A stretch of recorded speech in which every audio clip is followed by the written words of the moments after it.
प्रेम जय भीम। बंधूंनो, आज आपण एका महत्त्वपूर्ण विषयावर चर्चा करणार आहोत। मित्रांनो, आजचा जो विषय आहे हा विषय आहे धर्मांतरित बौद्धांच्या सवलतीचा प्रश्न, समज आणि गैरसमज आणि बौद्ध म्हणून नोंदणी करण्याचं काय महत्त्व आहे या विषयावर आपण चर्चा करणार आहोत। मला सांगताना फार अभिमान वाटतो की या विषयावर चर्चा याही अगोदर आम्ही मानव अधिकार संरक्षण मंचच्या वतीने करण्यात आली। हा विचार महाराष्ट्रातील 50,000 लोकांनी ऐकला, माझा व्हिडिओ बघितला, त्याच्यावर अनेक कमेंट्स आलेत, प्रश्न आलेत, चर्चा आल्यात आणि त्यानंतर अनेक महाराष्ट्रातील अनेक बाबासाहेब आंबेडकरांच्या चळवळीत कार्यरत असलेल्या कार्यकर्त्यांचे मला फोन आलेत की सर, हा विषय फार महत्त्वाचा आहे आणि जनमानसापर्यंत पोहोचला पाहिजेत। मागच्या व्हिडिओमध्ये मी हिंदीमधून बोललो होतो, परंतु महाराष्ट्रातील जनतेला हा विषय अगदी स्पष्टपणे समजावा म्हणून या विषयाचं प्रतिपादन आज आम्ही संपूर्ण मराठीमध्ये करणार आहोत, जेणेकरून आपल्या मनात जे काही समज गैरसमज असतील ते दूर होतील आणि बाबासाहेब आंबेडकरांना अभिप्रेत असलेला प्रबुद्ध भारत घडवण्यासाठी आपण जे काही प्रयत्न करत आहोत ते प्रयत्न साकार होतील। बंधूंनो, आपल्याला जो हा विषय आहे धर्मांतरित बौद्धांच्या सवलतीचा प्रश्न, लक्षात घ्या, बाबासाहेब आंबेडकरांनी आपल्याला 14 ऑक्टोबर 1956 रोजी नागपूर मुक्कामी बौद्ध धम्माची दीक्षा दिली। बौद्ध धम्माची दीक्षा दिल्यानंतर बाबासाहेबांचा एक संकल्प होता, निर्धार होता। काय निर्धार होता? की हा देश संपूर्ण भारत बौद्धमय झाला पाहिजे, प्रबुद्ध भारत तयार करणे हा बाबासाहेबांचा संकल्प होता आणि तो संकल्प पूर्ण करण्यासाठी बाबासाहेब आंबेडकरांनी आपल्याला दीक्षा दिली। त्यानंतर धम्माच्या प्रचार आणि प्रसाराचं काम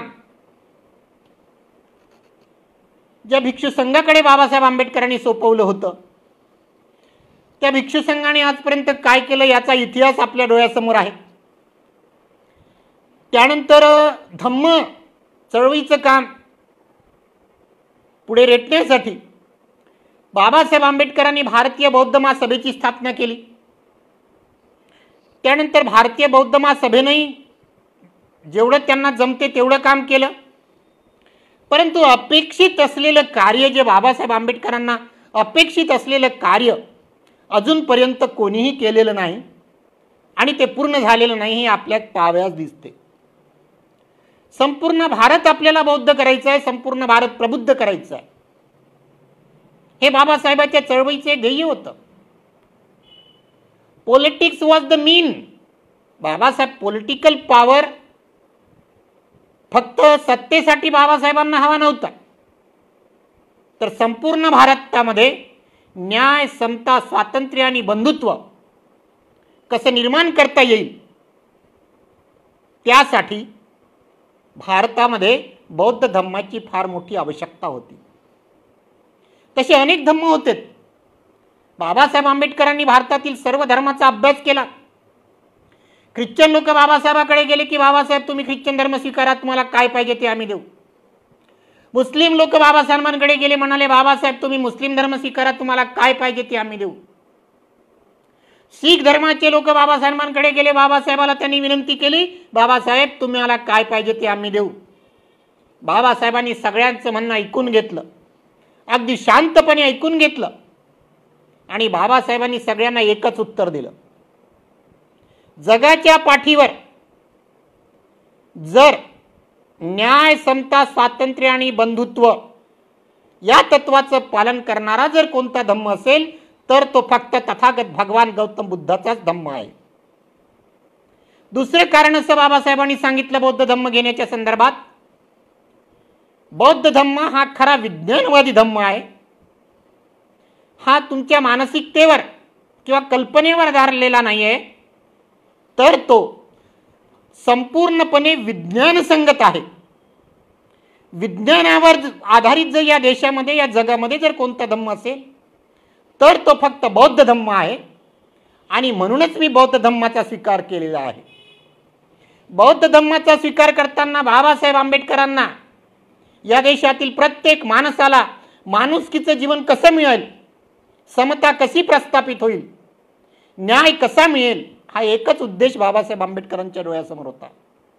आणि म्हणूनच बाबासाहेब आंबेडकरांनी जेव्हा संविधान लिहिलं, संविधानामध्ये जे न्याय, समता, स्वातंत्र्य आणि बंधुत्व हे तत्व टाकलेत, तर काही आमच्या विद्वान लोकांनी बाबासाहेब आंबेडकरला त्या तत्वाच्या संदर्भात म्हणालेत की हे तत्व बाबासाहेब आंबेडकरांनी फ्रेंच राज्यक्रांतीमधून घेतले आहेत. त्यावर बाबासाहेब आंबेडकरांनी सडेतोड उत्तर दिलं, न्याय, समता, स्वातंत्र्य आणि बंधुत्व हे तत्व मला कोणत्याही फ्रेंच राज्यक्रांतीमधून घेण्याची गरज नाही, कोणत्याही देशाच्या क्रांतीमधून घेण्याची गरज नाही, तर ही तत्व मी तथागत भगवान गौतम बुद्धाच्या धम्मातून घेतलेली आहे. आणि म्हणून न्याय, समता, स्वातंत्र्य आणि बंधुत्व हाच भारतीय बौद्ध धम्माचा पाया आहे. आणि न्याय, समता, स्वातंत्र्य आणि बंधुत्व हाच भारतीय संविधानाचा पाया आहे. आणि म्हणूनच भारतीय संविधानाच्या उद्देशपत्रिकेमध्ये पहिल्याच पानावर बाबासाहेब आंबेडकरांनी लिहून ठेवलं की आम्हाला या देशामध्ये न्याय, समता, स्वातंत्र्य आणि बंधुत्व प्रस्थापित करायचं आहे. हे फार मोठं आव्हान होतं. आणि तिथूनच बाबासाहेब आंबेडकरांनी भारतीय संविधानाची सुरुवात केली. भारतीय संविधानाच्या प्रत्येक पानावर तुम्हाला न्याय, समता, स्वातंत्र्य आणि बंधुत्व कसं प्राप्त होईल हेच दिसते. आणि तेच बुद्धाचे तत्व आहेत. बुद्धाच्या या तत्वाचा प्रचार आणि विचार आणि अनुसरण भारतीय संविधानाच्या प्रत्येक पानावर आपल्याला दिसतो. आणि म्हणून भारतीय संविधान हे दुसरं तिसरं काहीच नाही आहे. मित्रांनो लक्षात घ्या, माझ्या बांधवांनो लक्षात घ्या, भारतीय संविधान हे दुसरं तिसरं काहीच नाही आहे, तर ते बुद्ध आणि धम्माचं दुसरं कॉडिफाईड रूप आहे. बुद्ध आणि धम्म लिहिताना बाबासाहेब आंबेडकरांनी एका वेगळ्या पद्धतीने लिहिला आणि बुद्ध आणि धम्माला भारतीय संविधानामध्ये त्यांनी पूर्णपणे अंगीकारलं. म्हणजे एकीकडे संविधान दिलं आणि दुसरीकडे बुद्ध आणि धम्म दिला. तुम्हाला जर भारतीय संविधान वाचायचं असेल तर बुद्ध आणि धम्म वाचलाच पाहिजे. बुद्ध आणि धम्म वाचल्याशिवाय तुम्हाला भारतीय संविधान समजणार नाही आणि भारतीय संविधान वाचल्याशिवाय बुद्ध आणि धम्म समजणार नाही. बुद्ध आणि धम्म हे बाबासाहेबाच्या चळवळीचे दोन करार आहेत, दोन अंग आहेत. आणि म्हणून बाबासाहेब आंबेडकरांची चळवळ चालवताना आपणास एका हातामध्ये बुद्ध आणि धम्म ठेवावं लागेल आणि दुसऱ्या हातामध्ये भारतीय संविधान ठेवावं लागेल. भारतीय संविधान म्हणजेच बुद्ध आणि त्याचा धम्म, बुद्ध आणि त्याचा धम्म म्हणजेच भारतीय संविधान. एवढाच फरक आहे का भारतीय संविधानामध्ये त्याला आर्टिकलमध्ये रूपांतरित केलेलं आहे. फक्त एकच मुद्दा त्याच्यामधला मी सांगतो. भारतीय संविधानामधला, भारतीय संविधानामध्ये जे मूलभूत अधिकार दिलेले आहेत आर्टिकल 13 to 35 मध्ये, मूलभूत अधिकार, फंडामेंटल राईट्स, जगाच्या कोणत्याही धर्माने हे मूलतत्व स्वीकारलेले नाहीत. माझं खुलं चॅलेंज आहे, हे जे मूलभूत अधिकार आहेत हे मूलभूत अधिकार म्हणजेच तथागत भगवान गौतम बुद्धाचं तत्वज्ञान, हे मूल अधिकार आम्ही स्वीकारले म्हणजेच बाबासाहेब आंबेडकरांचा बुद्ध आणि धम्म स्वीकारला. आणि म्हणूनच म्हणतो की बाबासाहेब आंबेडकरांनी 26 जानेवारी 1950 रोजी आम्हाला संविधान दिलं आणि संविधानाची आम्ही शपथ घेतली. We the people of India, भारतातील प्रत्येक मतदारांनी मतदान करताना भारतीय संविधानाची शपथ घेतली. प्रत्येक आमदार असो, प्रत्येक खासदार असो, प्रत्येक मंत्री असो, आदरणीय पंतप्रधान असो, आदरणीय या देशाचे राष्ट्रपती असो, त्यांनी भारतीय संविधानाची शपथ घेतली. ज्यांनी ज्यांनी भारतीय संविधानाची शपथ घेतली त्यांनी बुद्धाचं तत्व फॉलो करण्याची शपथ घेतली असं माझं म्हणणं आहे. कारण संविधान आणि बुद्धाचं तत्व एकच आहे आणि म्हणूनच बाबासाहेब आंबेडकरांनी भारताच्या राष्ट्रध्वजावर सम्राट अशोकाचं चक्र, धम्मचक्र दिलेलं आहे आम्हाला. हे धम्मचक्र प्रगतिमान करायचं आहे, गतिमान आपल्याला करायचं आहे. ते धम्मचक्र दुसरं तिसरं काहीच नसून तथागत गौतम बुद्धाचं धम्मचक्र आहे. त्याही दृष्टिकोनातून बाबासाहेब आंबेडकरांनी आम्हाला धम्म दिला. खऱ्या अर्थानं जर पाहिलं तर 14 ऑक्टोबर 1956ला जे बाबासाहेबांनी केलं तो एक प्रायोगिक इव्हेंट होता, तो दीक्षेचा एक इव्हेंट होता.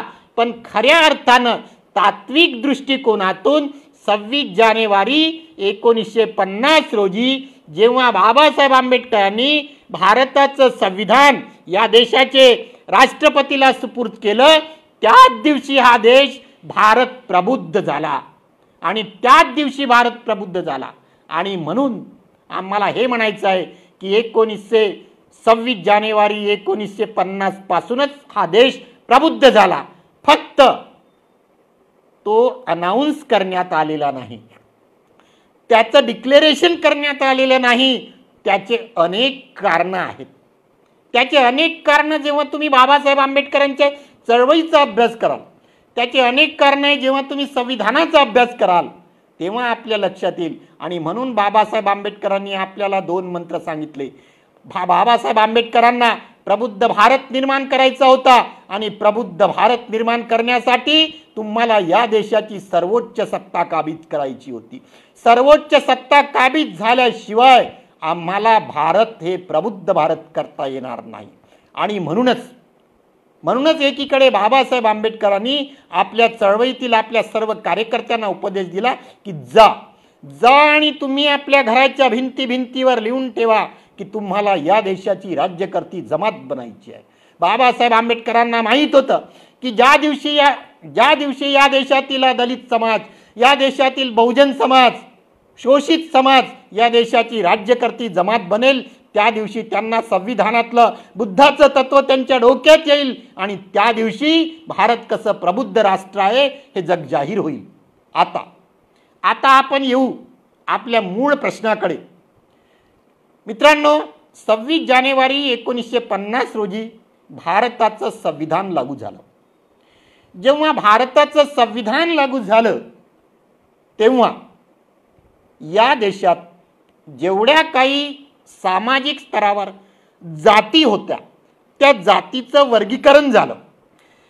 या जातीचं वर्गीकरण केव्हा झालं? 1931 मध्ये भारताची पहिली जनगणना झाली. 1931 मध्ये भारताची पहिली जनगणना जेव्हा झाली ब्रिटिशांच्या काळामध्ये, तेव्हा या देशातील समाज व्यवस्थेचं, या भारतातील समाजात ज्या काही जाती होत्या त्या सगळ्या जातीचं वर्गीकरण झालं. आणि त्या सगळ्या जातीचं वर्गीकरण झाल्यानंतर सर्वात प्रथम शेड्यूल कास्ट आणि शेड्यूल ट्राईब असं 2 संवर्गामध्ये त्या जातीचं वर्गीकरण करण्यात आलं. म्हणजे ज्या जाती समान आहेत, समान पीडित आहेत, समान शोषित आहेत आणि त्या समान शोषितांचं, समान पीडितांचं वर्गीकरण करण्यात आलं. त्यावेळेस शेड्यूल कास्ट, अनुसूचित जात, अनुसूचित जात म्हणजे ती जात जी गावाच्या बाहेर राहत होती, त्यांचं शोषण होत होतं, अशी एक अनुसूचित जात. त्या जातीच्या जेवढ्या काही पोटजाती असतील त्या सगळ्या पोटजातीचं एक कलेक्शन केलं आणि त्या कलेक्शन ऑफ द कास्ट त्याला नाव दिलं शेड्यूल कास्ट.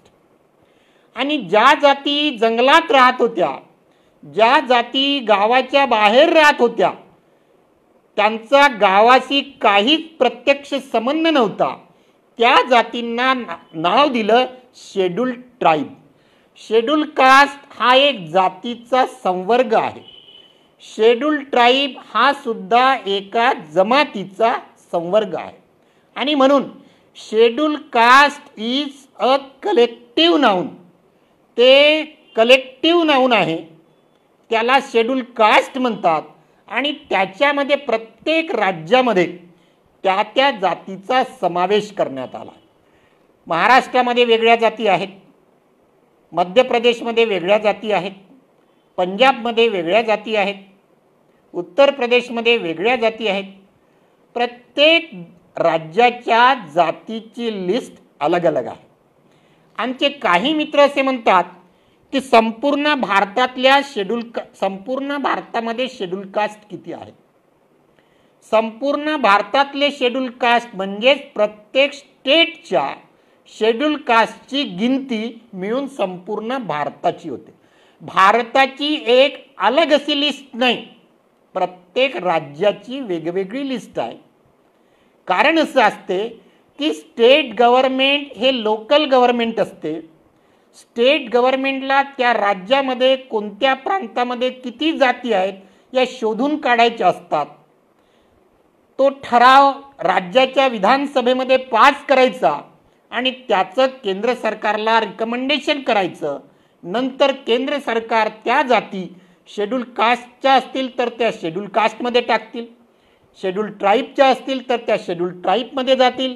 ही एक जातीच्या लिस्टला पार्लमेंट मान्यता देते आणि त्याच्यावर नंतर राष्ट्रपतीची सही होते आणि त्या शेड्यूल कास्ट ऑर्डरच्या अनुसूचीमध्ये त्या समाविष्ट करण्यात येतात.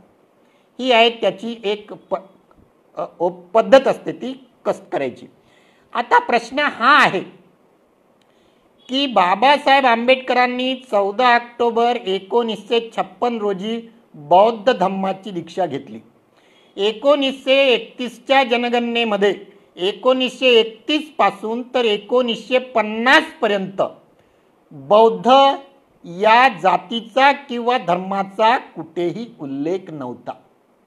भारताच्या सामाजिक दृष्टिकोनातून धम्म होता, लक्षात घ्या, बौद्ध धम्म भारतामध्ये होता. बौद्ध धम्म भारतात हजारो वर्षापासून होता, तथागत बुद्धाच्या काळापासून होता. त्याही काळामध्ये बौद्ध धम्माचे काही लोक उत्तर भारतामध्ये, मिझोरममध्ये, सिक्कीममध्ये या प्रांतामध्ये ओरिजिनल बुद्धिस्ट जे बुद्धाच्या काळापासून बौद्ध धम्माचा प्रचार आणि प्रसार करत आहे ते मूळचे बौद्ध त्याही वेळेस होते. परंतु त्या बौद्ध धम्माला कोणत्याही अनुसूचीमध्ये टाकण्यात आलेलं नव्हतं. अनुसूचीमध्ये त्यांनाच टाकण्यात आलं ज्या जाती सामाजिकदृष्ट्या, सांस्कृतिकदृष्ट्या, आर्थिकदृष्ट्या, शैक्षणिकदृष्ट्या शोषित आहेत अशा जातीची लिस्ट शेड्यूल कास्टमध्ये करण्यात आली. आणि ती लिस्ट 1931 पासूनची चालू आहे. फक्त काळाच्या प्रवाहामध्ये त्यात थोडाफार बदल करण्यात आलेला आहे, परंतु ऑथेंटिक जातीची लिस्ट अजूनही सरकारने तयार केलेली नाही. म्हणूनच अलीकडे हाही प्रश्न निर्माण झाला होता की जातीच्या नावावर सेन्सस झालं पाहिजे, झावायला पाहिजे, परंतु अजूनही त्या पद्धतीनं ते झालेलं नाही, हे लक्षात घ्या. आणि म्हणून 1950 रोजी बाबासाहेब आंबेडकरांनी आम्हाला संविधान दिलं आणि संविधानामध्ये माहीत आहे आमचे काही अनेक विद्वान, माझ्या मागच्या व्हिडिओवर अनेक लोकांनी अनेक कॉमेंट्स केलेत. क्लास 1 सुपर क्लास 1 ऑफिसर्स आहेत, मी त्यांचे नाव घेणार नाहीत. Class 1 super class 1 director, deputy डायरेक्टरच्या लोकांनी माझ्यासोबत चर्चा केली. काय चर्चा केली? म्हणे बाबासाहेब आंबेडकरांनी बौद्ध धम्म घेतला, परंतु त्याचा उल्लेख भारतीय संविधानात नाही. धम्माचा उल्लेख भारतीय संविधानात नाही, धम्माचा उल्लेख जातीच्या लिस्टमध्ये नाही आणि म्हणून धम्माच्या नावावर मिळणारी कास्ट सर्टिफिकेट ही कशी इनव्हॅलिड आहे त्याच्यावर मी बोलणार आहे. मित्रांनो, लक्षात घ्या, ज्यावेळेस भारतीय मूळ संविधान तयार झालं त्यावेळेस संविधानाचे 395 कलम होती. हे झाले भारतीय संविधानाचे, ज्याला आपण आर्टिकल्स म्हणतो, होती. त्या संविधानासोबतच कॉन्स्टिट्यूशनल ऑर्डर्स तयार झालेत. लक्षात घ्या, आमच्या विद्वान सो कॉल्ड आंबेडकरियट चळवळीतील विद्वान लोकांसाठी, आमची सामान्य जनता तर आमची लवकर समजून जाते. 50,000 लोकांचे मला कॉमेंट्स आलेत. माझा व्हिडिओ 50,000 लोकांनी बघितला, 50,000 लोकांनी स्वीकृत केला. पण त्याच्यातील काही सो कॉल्ड अतिविद्वान, बाबासाहेब आंबेडकरांच्या चळवळीतील अतिविद्वान, माहीत नाही त्यांची विद्वत्ता कशी मोजायची. त्यांची विद्वत्ता मोजण्यासाठी माझ्याजवळ काहीच यंत्र नाही आहे. मी त्यांना फक्त अतिविद्वान म्हणतो. माझ्या अतिविद्वान लोकांना मी हे सांगू इच्छितो की संविधानामध्ये एक आर्टिकल्स तयार झालेत, त्याचं पुस्तक तयार झालं. त्याच्यानंतर कॉन्स्टिट्यूशनल ऑर्डर तयार झालेत. आता मी जर कॉन्स्टिट्यूशनवर बोलायला लागलो तर पूर्ण माझा वेळ त्याच्यात चालला जाईल. कॉन्स्टिट्यूशनल ऑर्डर तयार झालेत आणि कॉन्स्टिट्यूशनच्या अपेंडिक्स तयार झाल्यात, ज्याला आपण अनुसूची म्हणतो. अनुसूची 1, 2, 3, 4, 5, 6, 7, 8, 9, 10, 11 अशा अनुसूची तयार झाल्या. त्या ज्या अनुसूची आहे शेड्युल्ड आहेत. Scheduled, appendix and orders are the part and parcel of constitution. जी गोष्ट ऑर्डरमध्ये आहे याचा अर्थच असा का ती गोष्ट संविधानामध्ये आहे. जी गोष्ट अनुसूचीमध्ये आहे याचा अर्थच असा का ती गोष्ट संविधानात आहे. ज्या बाबी अपेंडिक्समध्ये लिहिलेल्या आहेत याचा अर्थच असा की त्या गोष्टीसुद्धा संविधानामध्ये आहेत. म्हणून असा प्रश्न करणं की ती गोष्ट धम्म, बौद्ध धम्म संविधानाच्या कोणत्या आर्टिकलमध्ये आहेत, हा प्रश्न विचारणं म्हणजे तुमच्या विद्वत्तेची मला फार मोठी कीव येते. बंधूंनो, 1950 मध्ये जेव्हा संविधान निर्माण झालं त्या संविधानामध्येच बाबासाहेब आंबेडकरांनी constitution order, constitution schedule caste order 1950, बघा हा ऑर्डर भारत सरकारच्या वेबसाईटवर उपलब्ध आहे. लक्षात घ्या, अनेक लोकांनी मला या ऑर्डरची कॉपी मागितलेली आहे. हा ऑर्डर भारत सरकारच्या वेबसाईटवर उपलब्ध आहे आणि या ऑर्डरची तारीख आहे 10 ऑगस्ट 1950. 10 ऑगस्ट 1950चा ऑर्डर आहे आणि भारत सरकारच्या वेबसाईटवर उपलब्ध आहे. हा schedule caste constitution schedule caste order 1950. लक्षात घ्या,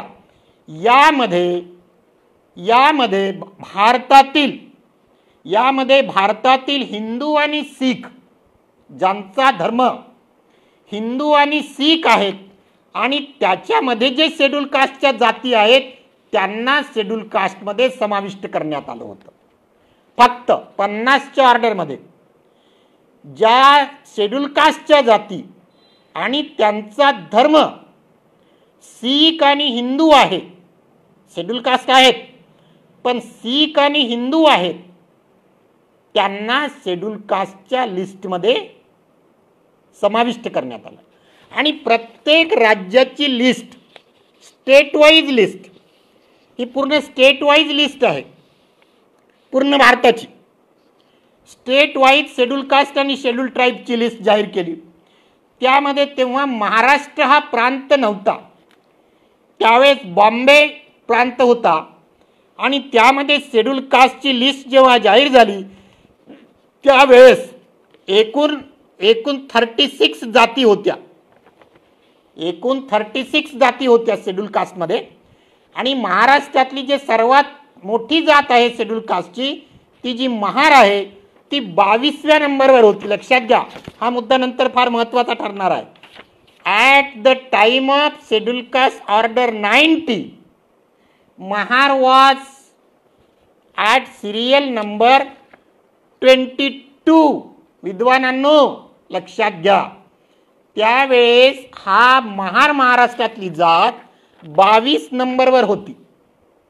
आणि तेव्हा 1950 मध्ये जेव्हा संविधान लागू करण्यात आलं, संविधानामध्ये आर्टिकल 15, 16, 46 यामध्ये या शेड्यूल कास्टच्या लोकांना कॉन्स्टिट्यूशनल राईट्स देण्यात आले, सोयी सवलती देण्यात आल्या.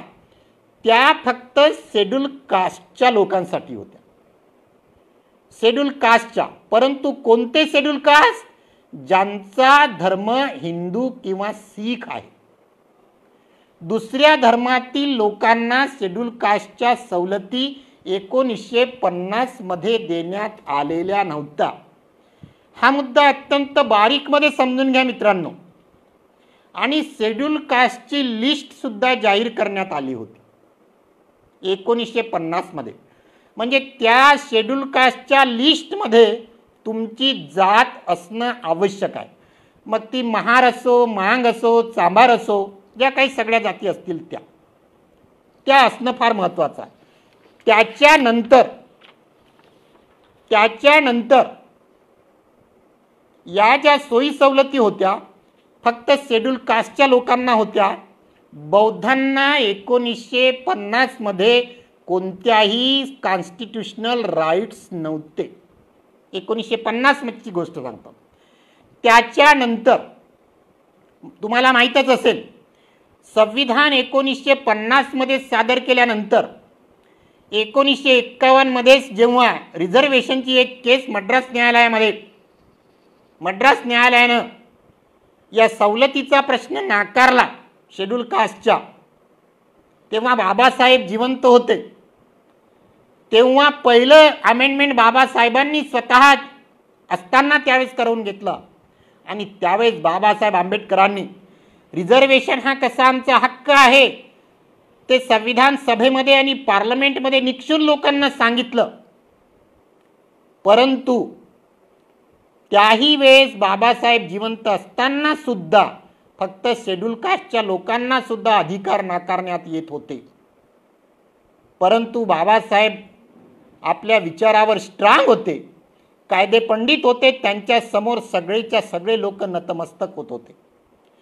त्याच्यानंतर बाबासाहेब आंबेडकरांची चळवळ, अनेक लोकांचे अनेक दृष्टिकोन आहेत. अनेक कायद्याचे विद्वान माझ्यासोबत बोललेत, त्यांचे अनेक कॉमेंट्स मी ऐकलेत.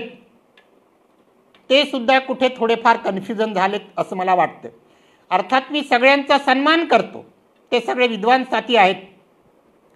त्याच्यानंतर 1950 नंतर शेड्यूल कास्टच्या सवलती महाराष्ट्रात आणि भारतात आपल्याला ॲज अ शेड्यूल कास्ट मिळत होत्या. नंतर 1956 मध्ये 14 ऑक्टोबर 1956 मध्ये बाबासाहेब आंबेडकरांनी आम्हाला दीक्षा दिली, बौद्ध धम्माची दीक्षा दिली.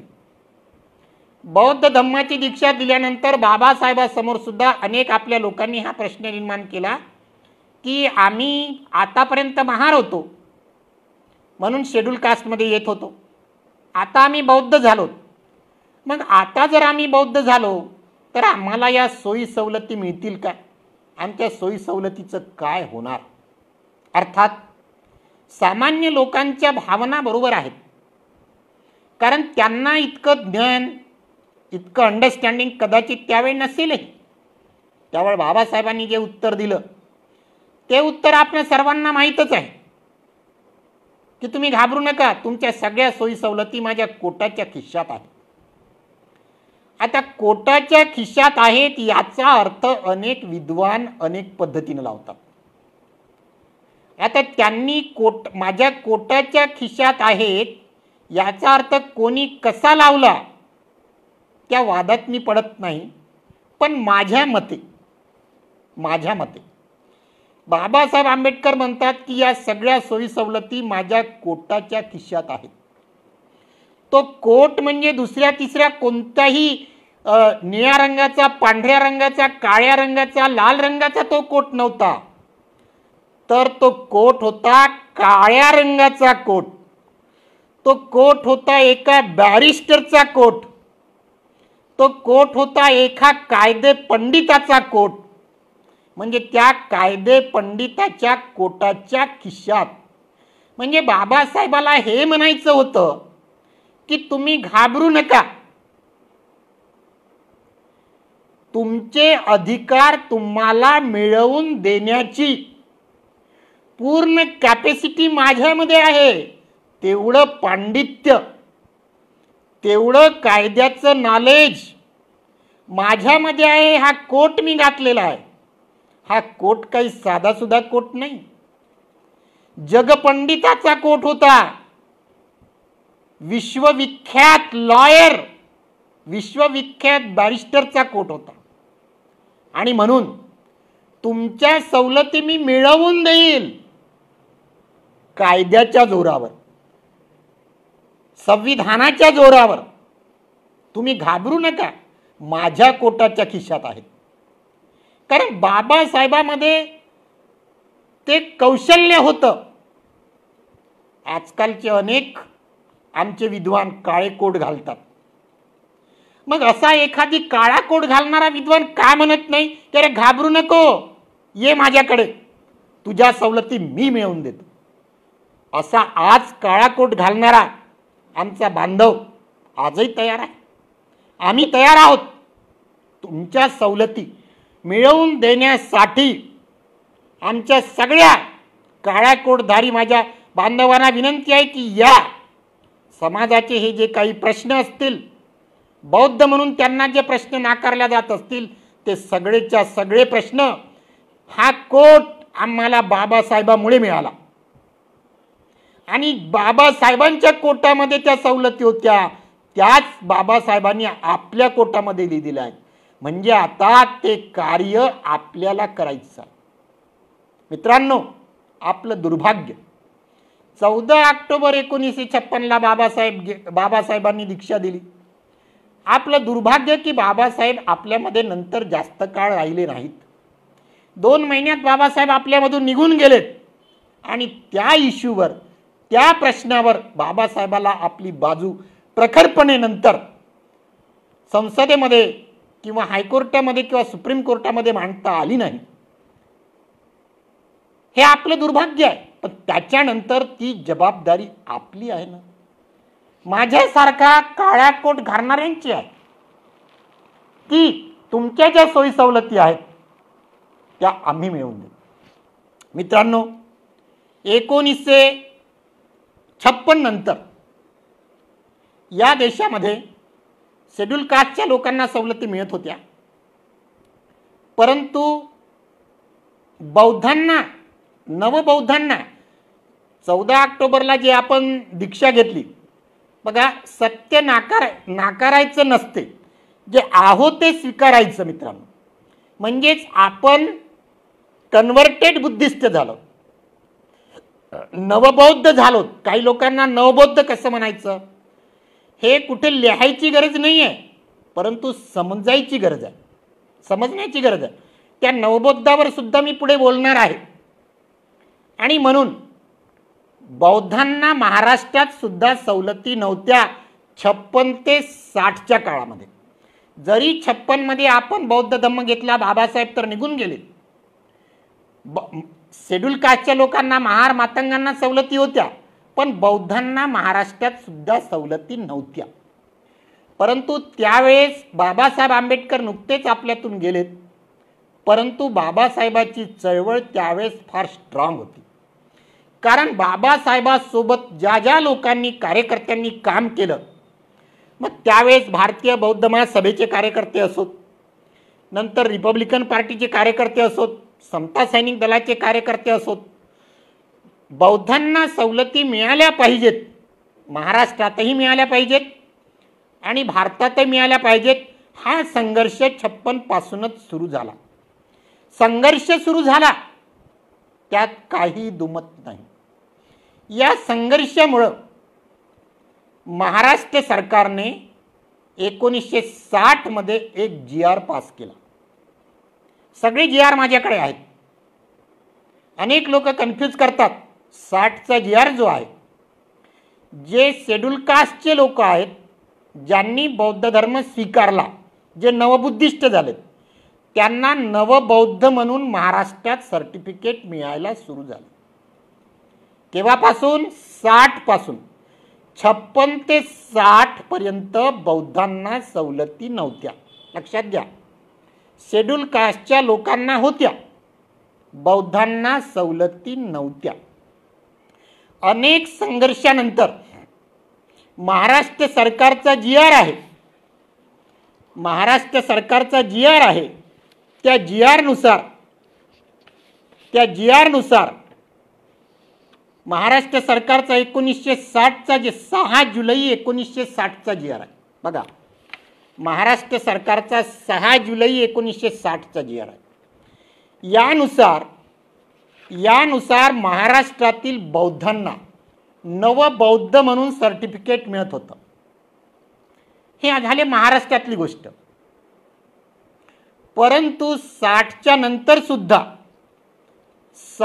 नंतर बौद्धांना देशामध्ये, केंद्रामध्ये सुद्धा सवलती लागू झाल्या पाहिजेत, हा फार मोठा संघर्ष महाराष्ट्रातील लोकांनी केला. महाराष्ट्रातील आंबेडकरी चळवळीतील लोकांनी केला. त्यामध्ये सर्वच नेते होते आपले. 60च्या दशकापासून 56च्या नंतर सुरू झाला संघर्ष. नंतर काय झालं? 60 ते 70 दशक गेलं, बौद्धांना सवलती मिळाल्या नाहीत. त्याचं कारण असं होतं, महाराष्ट्रात तर तुम्हाला मिळाल्या, परंतु केंद्रात आपल्याला मिळाल्या नाही. त्याचं कारण असं होतं की केंद्र सरकारवर आपण प्रभाव टाकू, सवलती मिळवून घ्यायच्या, म्हणजे इतकं काही सोपं काम नव्हतं. बाबासाहेबांच्या संघर्षामुळे महाराष्ट्रात आंबेडकरी चळवळ फार गतिमान होती. महाराष्ट्रात तर मिळालं, परंतु भारत सरकार आपल्याला द्यायला तयार नव्हतं. संघर्ष चालू होते. 60 ते 70 दशक संपलं. आम्ही फार मोठे संघर्ष केलेत, मोर्चे काढलेत, निवेदनं दिलेत, परंतु भारत सरकारने मात्र आम्हाला, बौद्धांना ज्यांनी कन्व्हर्शन केलं, कन्व्हर्टेड बौद्धांना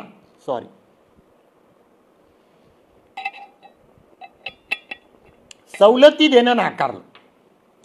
70 दशक संपलं, 75 आलं. 70 ते 80च्या दशकामध्ये, 70 ते 80च्या दशकामध्ये महाराष्ट्रामध्ये नव्हे तर भारतामध्ये एक फार मोठी चळवळ तयार झाली, दलित पॅन्थरच्या नावानं. एकदम विद्रोही. फार बरं वाटलं. त्यावेळेस मीही कॉलेजचं शिक्षण घेत होतो. त्याही चळवळीत काम करण्याचा मला सुद्धा फार मोठं थोडा वाटा मिळाला. एक फार मोठी चळवळ तयार झाली, एक विद्रोही चळवळ. आपण सरकारवर प्रभाव टाकू, तरी पण भारत सरकारवर प्रभाव पडू शकला नाही. लक्षात घ्या मित्रांनो, आपले उमेदवार रिझर्वेशनच्या नावावर निवडून येत होते, मुद्दा लक्षात घ्या, परंतु ते उमेदवार आपल्या पक्षाचे नव्हते, ते प्रस्थापितांच्या पक्षाचे होते. आणि म्हणून त्यांनी सुद्धा संसदेमध्ये भारतीय बौद्धांच्या प्रश्नावर ते वाचा फोडू शकले नाही किंवा बौद्धांना ते सवलती देऊ शकले नाही. एवढंच काय, तर तुम्हाला मी माहिती करून देतो, जनता पक्षाच्या काळामध्ये आपल्या बाबासाहेब आंबेडकरांच्या कार्यकर्त्यांनी जेव्हा निवेदन घेऊन सरकारकडे गेलेत की बौद्धांना केंद्र सरकारमध्ये सवलती मिळाल्या पाहिजेत, त्यावेळेस सरकारचं काय उत्तर होतं तुम्हाला माहीतच असेल. तुम्हाला बौद्ध धर्म घेण्यास कोणी सांगितलं? आता याचं उत्तर काय द्यायचं? म्हणजे ते तर पहिले शेड्यूल कास्टलाच सवलती देणार नव्हते, मग धम्म घेतल्यानंतर ते तुम्हाला कसे देणार हो? त्याच्यासाठी आपल्याला जे पॉलिटिकली आणि सोशली जे स्ट्रेंथ निर्माण करायला पाहिजे होतं, जे पॉवर निर्माण आपल्याला करायला पाहिजे होतं, तो पॉवर आपण निर्माण करू शकलो नाही. सामाजिक संघटन आपण निर्माण करू शकलो नाही, राजकीय संघटन आपण निर्माण करू शकलो नाही. आणि म्हणून आपल्याला 1980 पर्यंत सुद्धा बौद्धांना सवलती मिळाल्या नाही. 80च्या नंतर भारताच्या राजकारणामध्ये फार मोठा बदल झाला. लक्षात घ्या, 80 ते 90च्या दरम्यान, 80 ते 90 हे 10 वर्ष म्हणजे भारताच्या राजकीय चळवळीचा आणि भारतातील बाबासाहेब आंबेडकरांच्या चळवळीचा सोनेरी दशक म्हणायला काही हरकत नाही. हे 10 वर्ष 80 ते 90 या 10 वर्षात बाबासाहेब आंबेडकरांच्या चळवळीनं, बाबासाहेब आंबेडकरांच्या राजकीय आणि सामाजिक चळवळीनं एक फार मोठं रूप धारण केलं. अर्थात मी कोणत्याही नेत्याचा विरोध किंवा त्यांचा पक्ष घेत नाही, समर्थन करत नाही किंवा त्यांचा विरोध करत नाही. ज्या नेत्यांनी जे चांगलं केलं असेल, मग तो रिपब्लिकन पक्षाचा असो, दलित पॅन्थरचा नेता असो किंवा बहुजन समाज पार्टीचा नेता असो, ज्यांच्या काळामध्ये ज्या नेत्यांनी जे चांगलं केलं ते आपल्याला मान्य करावंच लागेल. 80 ते 90च्या दशकामध्ये महाराष्ट्रातच नव्हे तर पूर्ण भारतात, संपूर्ण भारतात कान्शीरामजीच्या नेतृत्वामध्ये एक फार मोठं राजकीय चळवळ तयार झाली. ही राजकीय चळवळ हे 80 ते 90च्या दशकामध्ये झाली आणि भारतात राजकारण हालायला लागलं, अक्षरशः ढवळून निघालं. मी कान्शीरामजीचा समर्थकही म्हणून बोलत नाही किंवा त्यांच्या विरोधातही बोलत नाही. सत्य ही वास्तविकता आहे, ते आपल्याला नाकारता येणार नाही. 1984च्या नंतर भारताच्या राजकारणामध्ये आमूलाग्र बदल व्हायला सुरुवात झाली. 84 मध्ये कान्शीरामजीच्या माध्यमातून बाबासाहेब आंबेडकरांना अभिप्रेत असलेला एक प्रबळ राजकीय पक्ष निर्माण झाला आणि भारताच्या राजकारणावर प्रभाव पडला. 84, 85, 86, 87, 88 काँग्रेसची चळवळ, काँग्रेसची राजकीय चळवळ धुवून निघाली, स्पष्टपणे धुवून निघाली. 1989 मध्ये काँग्रेस संपली आणि काही का असेना व्ही.पी. सिंग साहेब सत्तेवर आलेत. त्यावेळेस कान्शीरामजीचा उदय भारताच्या राजकीय क्षितिजावर एक अग्रगण्य होता. व्ही.पी. सिंग सरकारची सरकार आली, त्यांना वाटलं आता या देशातील आंबेडकरवादी कार्यकर्त्यांना, या देशातील दलितांना, या देशातील बहुजनांना आता जास्त काळ आपल्याला त्यांचं शोषण करता येणार नाही. आणि म्हणून कान्शीरामजींनी संपूर्ण भारतामध्ये मंडल आयोगाच्या माध्यमातून संपूर्ण भारत जागृत केला आणि त्याच्यानंतर भारतातील बौद्धांचा प्रश्नसुद्धा पार्लमेंटमध्ये टाकला. त्यावेळेस 1989 मध्ये व्ही.पी. सिंगचं सरकार आल्यानंतर 90 मध्ये व्ही.पी. सिंगांनी 3 कामं केलेत, 3 गोष्टी केल्या. त्या 3 गोष्टी त्यांनी सप्ताहून केल्या नाही. 3 गोष्टी करण्यासाठी भारतातील बाबासाहेब आंबेडकरांना मानणाऱ्या लोकांनी सरकारला मजबूर केलं. आम्ही सगळ्यांनी, अर्थात सगळ्याच नेत्यांचा त्याच्यामध्ये सहभाग आहे. कान्शीरामजीचा सहभाग जास्त असेल, परंतु आंबेडकरी चळवळीतील सर्वच नेत्यांनी आपलं योगदान केलं आणि तत्कालीन व्ही.पी. सिंग सरकारला मजबूर केलं आणि VP सिंग सरकारने 3 गोष्टी केल्या. बाबासाहेब आंबेडकरांना भारतरत्न दिलं, काही प्रमाणात का होईना मंडल आयोग लागू केला आणि भारतातील बौद्धांना या सगळ्या सवलती लागू केल्या. आणि त्यासाठी जो 1950चा, लक्षात घ्या, माझे जे विद्वान लोक म्हणतात 1950चा जो कॉन्स्टिट्यूशन शेड्यूल कास्ट ऑर्डर मी या अगोदर दाखवला आहे, त्यामध्ये अमेंडमेंट करण्यात आलं. हा बघा, constitution schedule caste order amendment act 1990. हा अमेंडमेंट सुद्धा आपल्या इंटरनेटवर उपलब्ध आहे आणि याची तारीख आहे 3 जून 1990, 3 जून 1990चा. ज्यांना पाहिजे त्यांनी महाराष्ट्र सरकारच्या आणि भारत सरकारच्या वेबसाईटवरून हा डाउनलोड करून घ्यावा. This order is an amendment to the 1950 order. 1950च्या ऑर्डरमध्ये शेड्यूल कास्ट मध्ये ज्या लोकांचा धर्म हिंदू आणि शीख आहे त्यांनाच SCच्या सवलती लागू होतात. या ऑर्डरमध्ये भारतातल्या, एक शब्द लक्षात घ्या, फक्त महाराष्ट्रातल्या नाही, भारतातल्या संपूर्ण अनुसूचित जातींनी जर बौद्ध धर्म घेतला तर त्या संपूर्ण बौद्ध धर्मातील, कन्व्हर्टेड बौद्ध धर्मातील लोकांना शेड्यूल कास्ट समजल्या जाईल. टिल 1990 फक्त हिंदू आणि शीख धर्मासाठी शेड्यूल कास्ट मानला जात होतं, पण 1990 पासून बौद्धांना सुद्धा शेड्यूल कास्ट समजल्या जाईल.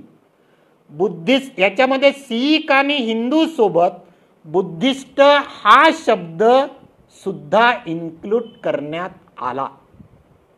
म्हणजे हे लक्षात घ्या, हा ऑर्डर फक्त शेड्यूल कास्ट अमेंडमेंट ऑर्डर आहे. प्रत्येक शब्दाकडे लक्ष द्या. हा शेड्यूल ट्राइब अमेंडमेंट ऑर्डर नाही आहे, हा शेड्यूल कास्ट अमेंडमेंट ऑर्डर आहे.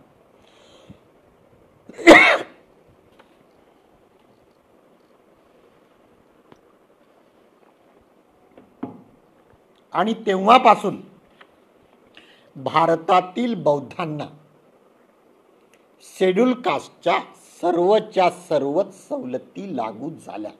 आपण जो प्रश्न निर्माण केला आहे धर्मांतरित बौद्धांच्या सवलतीचा प्रश्न, जे लोक धर्मांतरित झाले, कशामधून धर्मांतरित झाले? शेड्यूल कास्ट मधून धर्मांतरित झाले. मुद्दा लक्षात घ्या, जे लोक शेड्यूल कास्ट मधून धर्मांतरित झाले त्या धर्मांतरित बौद्धांना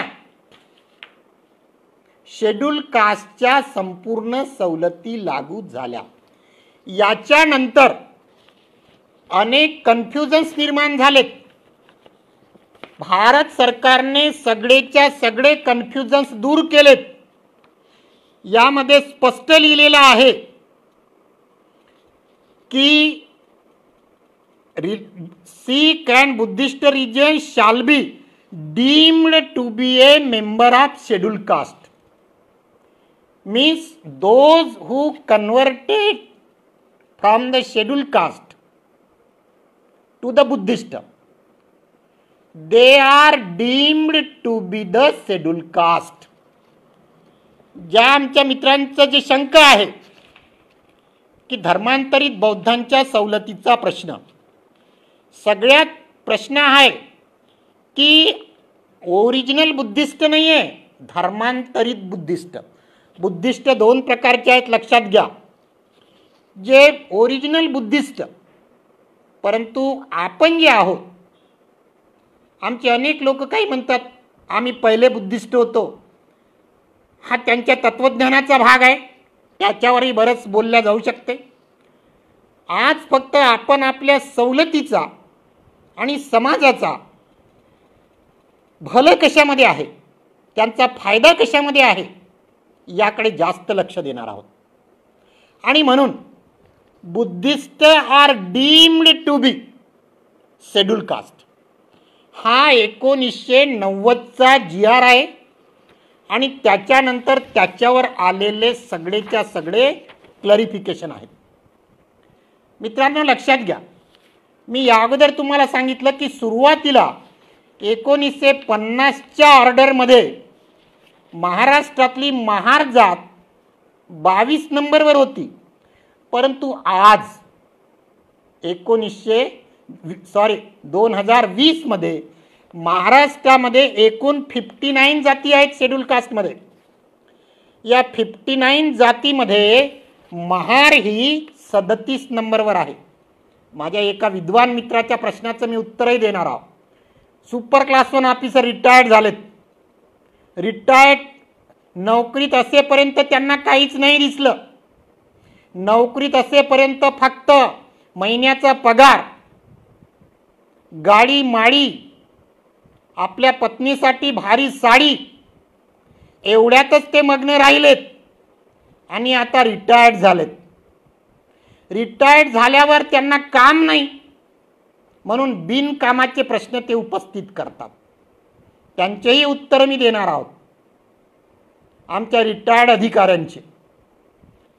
पहिले हे सांगा की तुम्ही तुमच्या संपूर्ण सर्व्हिस पिरियडमध्ये समाजासाठी किती काय केलं याचं रिपोर्ट कार्ड पहिले तुम्ही समाजासमोर द्या, नंतरच समाजासमोर या. मित्रांनो हे 37 नंबरवर आहे हा प्रश्न. आणि म्हणून हा झाला 1990चा ऑर्डर. या ऑर्डरच्या बेसवर महाराष्ट्र सरकारने, लक्षात घ्या, या ऑर्डरच्या बेसवर महाराष्ट्र सरकारने 8 नोव्हेंबर 1990 मध्ये हा GR काढला. हा GR सुद्धा महाराष्ट्र सरकारच्या वेबसाईटवर उपलब्ध आहे. 8 नोव्हेंबर 1990. या GRचं नावच असं आहे. काय आहे? अनुसूचित जातीमधून. शब्दाकडे लक्ष द्या. अनुसूचित जातीमधून बौद्ध धर्मात धर्मांतर केलेल्यांना अनुसूचित जातीचे समजण्याबाबत स्पष्ट आहे. हा 8 नोव्हेंबरचा आणि याच्यामध्ये स्पष्ट लिहिलेला आहे. हा पॅरेग्राफ मी तुम्हाला वाचून दाखवतो म्हणजे तुमच्या सगळ्याच्या सगळ्या प्रश्नाचं उत्तर तुम्हाला मिळून जाणार. यामध्ये काय, हा 90चाच आहे म्हणजे महाराष्ट्रातील लोकांसाठी. पॅराग्राफ नंबर 2 मध्ये लिहिलेला आहे, दिनांक 6 जुलै 1960च्या, जो मी आधी सांगितला, शासन निर्णयात बदल करून शासन असे आदेश देत आहे की अनुसूचित जातीमधून बौद्ध धर्मात धर्मांतरितांना दिनांक 3 जून 1990 पासून राज्य तथा केंद्र शासनाच्या घटनात्मक तथा सर्व प्रकारच्या आरक्षण व सवलतीचा फायदा घेता येईल, तसेच ते अस्पृश्यता निवारणार्थ असलेल्या योजनेचाही लाभ मिळण्यास पात्र आहेत आणि त्यांना नवबौद्ध न समजता बौद्धच समजण्यात यावं, अशा प्रकारचा हा 1990चा महाराष्ट्र सरकारचा GR आहे. म्हणजे आपल्याकडे भारत सरकारचाही GR आहे उपलब्ध आणि महाराष्ट्र सरकारचाही GR उपलब्ध आहे. आणि म्हणून याच्या आधारे आपल्याला महाराष्ट्र सरकारनं आणि भारत सरकारनं कास्ट सर्टिफिकेट देण्यात आलेली आहे. ज्या कास्ट सर्टिफिकेट आपल्याला देण्यात आलेल्या आहेत त्या कास्ट सर्टिफिकेट्स सुद्धा, त्याच्यावर सुद्धा बोलणं फार महत्त्वाचं आहे. मित्रांनो लक्षात घ्या, आमचे काही मित्र असे म्हणालेत की जी आपली लिस्ट आहे महाराष्ट्र सरकारची 59 महाराष्ट्रामध्ये एकूण 59 कास्ट आहेत. तर ही बौद्ध जात 60व्या नंबरवर का नाही? मग बौद्ध हे जर 60व्या नंबरवर नाही तर आम्हाला बौद्धाचा कास्ट सर्टिफिकेट कशी मिळेल? आमचे विद्वान साथी म्हणतात कारण 60 नंबरवर आहे. 59 नंबरवर ज्या जाती आहेत त्या शेड्यूल कास्टमध्ये 1931च्या जनगणनेनुसार, लक्षात घ्या, 1931च्या जनगणनेनुसार ज्या जाती शेड्यूल कास्टच्या लिस्टमध्ये आहेत आणि त्यामध्ये काही प्रासंगिक बदल करून आज त्या 59 जाती आहेत. 59 जातीचं कलेक्शन त्याला संवर्ग म्हणतात मराठीमध्ये. It is the classification of the caste. Schedule caste is a classification of the caste. Schedule caste नावाची कोणतीही जात नाही. शेड्यूल कास्टमध्ये 59 जाती आहेत. आमचे विद्वान मित्र असं म्हणतात की मग जर बौद्धांना सवलती लागू झाल्या अनुसूचित जातीच्या, जर बौद्धांना अनुसूचित जातीमध्ये टाकण्यात आलं तर 59वर ती का नाही?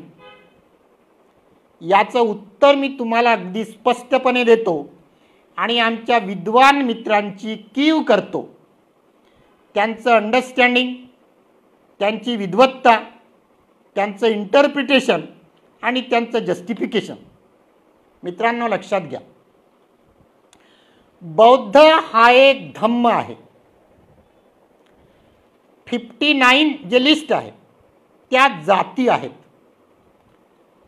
ज्या शेड्यूल कास्टच्या लिस्टमध्ये ज्या 59 आहेत ती जातीची लिस्ट आहे, ती धम्माची लिस्ट नाही.